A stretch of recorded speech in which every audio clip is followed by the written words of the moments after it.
దేశంలో ఇప్పుడు Telugu cinema industry చేస్తున్నంత గొప్ప గొప్ప సినిమాలు ఎవరు చేయట్లేదు. సదర్న్ ఫిలిమ్స్ ఇస్తున్న గొప్ప గొప్ప సినిమాలని ఎవరూ ఇవ్వట్లేదు. బాలీవుడ్ చచ్చిపోయింది, బాలీవుడ్ ఈజ్ డెడ్ ఇలా మాట్లాడుతున్నారు. అనురాగ్ కాశ్యప్ లాంటి డైరెక్టర్లు కూడా they are openly making statements that Bollywood is gone, I'm shifting my entire house to south and I'm going to stay there, I'm going to meet people and make good films అని అంటున్నారు ఆయన. So మీరు నాకు opposite story చెప్తున్నారు. Madam, I will tell you, it is a wrong perception created. అవునా? Yes, by the media or by the industry. If you go by the data, data available, let us only talk about the data available.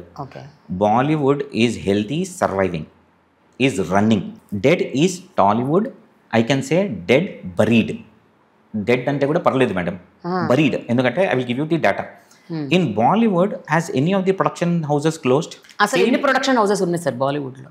అప్రాక్సిమేట్గా top production. Madam, there are at least 8 to 10 production houses who go on making film irrespective. ఎప్పటి నుంచి, ఎన్నేళ్ల నుంచి? Madam, they are there from the beginning. From the beginning. ఒక 56 ఏళ్ళు. Madam, like you take T series, Yash Raj, Rajeshri, Dharma production, you know, you have this Maddox films. Madam, they are producing film after film. You know, there is a flow of content. Bollywood problem ఎక్కడ ఉంది? కొంచెం course correction అయింది, అవుతుంది ఇప్పుడు. ఇంతకుముందు వాళ్ళు just multiplex సినిమాలు తీసినారు, మెల్లమెల్లగా they have understood because you have to make movie with masses. ఈ వారమే చూసుకోండి, హౌస్ఫుల్ 5 అనే సినిమా వచ్చింది. You Google the film, everybody madam said that is the worst film ever happened, but it collected 100 crores. Okay, you know, it collected. So end of the day audience వచ్చారు కదా, ఎవరు ఏం రాసినారు పక్కన పెట్టండి. Like that they are making film after film. Yes, they are making film after film. Yes. And the collections are coming and they are in the game, madam. Nobody has left the game. You know, same Dharma production, same Yasra, same Maddox film, same T series, they are in the game. And if you take actors also, they have now lot of actors because of maybe web series, you know, because they are experimenting a lot of actors, and they started experimenting on the content also. And whenever they are experimenting on the content, it can be Kesari, it can be Lapata Ladies, 12th Fail, Mona Diplomat ochindi. But if you see Diplomat, can anybody dare man to make a film like that? It is a very dry story. It collected. They are experimenting. Now they realized if we can make a film little mass oriented, yes, there is money. They have realized now, slowly they have realized. One Anurag Kashyap madam, that is an internal, I don't know what is happening to it. It's a personal choice. Maybe that is purely personal. But if you see Bollywood, yes, they are delivering web series. They are delivering movie after movie. The content quality also is improved. See, where it is lagging, story, maybe some film story, you know. But slowly they have realized, yes, story is also playing an important role. Yes, and every new actor also is getting a break, and these movies are collecting. If Bollywood also, they have realized was it is not the star, it is the story that is going to bring.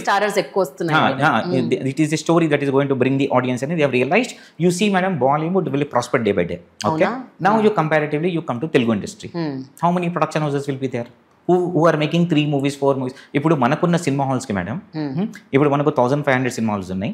వాళ్ళకు మొత్తం north India మొత్తం తిప్పి 4000 cinema halls ఉంటాయి అంతే. మొత్తం north India 4000 ఉంటాయి. మన 1500కి how many movies we should make? 52 weeks madam, 52 weeks. ఒక ఊరిలో 4 థియేటర్లు ఉంటాయి. ఏదైనా ఊరికి వెళ్తే నలుగురికి 4 సినిమాలు కావాలా? అవును. అయితే ఒక ఊరే తీసుకుంటే మీకు 52 వీక్స్లో మీకు మినిమం ఒక 200 సినిమా ఆ ఊరికే కావాలా? ఉండట్లేదు కదా సార్, 4 థియేటర్లో ఒక సినిమానే వేస్తున్నారు కదా. అవును మేడం, 4 థియేటర్లో ఒకటి సినిమాలు లేవు కాబట్టి. ఇప్పుడు మేడం సినిమాలు ఉంటే ఎందుకు వేసుకుంటారు మేడం అందరూ? ఎందుకు వేసుకుంటారు? సినిమా లేదు కదా మీకు. మీరు జస్ట్ క్యాల్కులేట్ చేయండి. ఒక ఊర్లో మీకు 4 థియేటర్లు ఉంటే మీకు 200 సినిమాలు కావాలి. ఇది మనకు చిన్న ఏదో తనుకుపోతే కూడా 6-7 థియేటర్లు ఉంటాయి. How many we're making? ఒకళ్ళు చేసినా కూడా క్వాలిటీ కంటెంట్ లేదు. అదే, సో మీకు అంత మీకు డిమాండ్ ఉన్నప్పుడు, అంత పెద్ద మార్కెట్ ఉన్నప్పుడు మీరు చేయాల్సింది ఏంది? కమ్అట్ విత్ ఏ గుడ్ ఫిల్మ్. చిన్న ఎక్స్పెక్టేషన్ కదా మేడం. కరెక్ట్.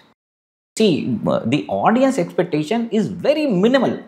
Yes. బట్ ఒక విషయం చెప్తాను సార్, ఒక బాహుబలి, ఒక కల్కి, ఒక RRR, ఒక పుష్ప, లేకపోతే ఒక యానిమల్, ఇలాంటి సినిమాలని ఒక ఎగ్జాంపుల్గా పెట్టేసి Tollywood is rising, Tollywood is like it is like booming, it is going places అని అంటున్నారు. నో, నాట్ జస్ట్ మన మీడియా సార్, మొత్తం ఇండియన్ మీడియా, బాలీవుడ్ మీడియా కూడా they are saying it is అత్త తెలుగు ఫిల్మ్ ఇండస్ట్రీనే మొత్తం. ఎక్కడ madam?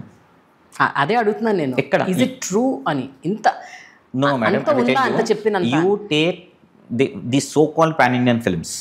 How many have worked in North India? You can count only on the fingers. Maybe one Bahubali, maybe one Pushpa. Hardly 3-4. Maybe one KGF.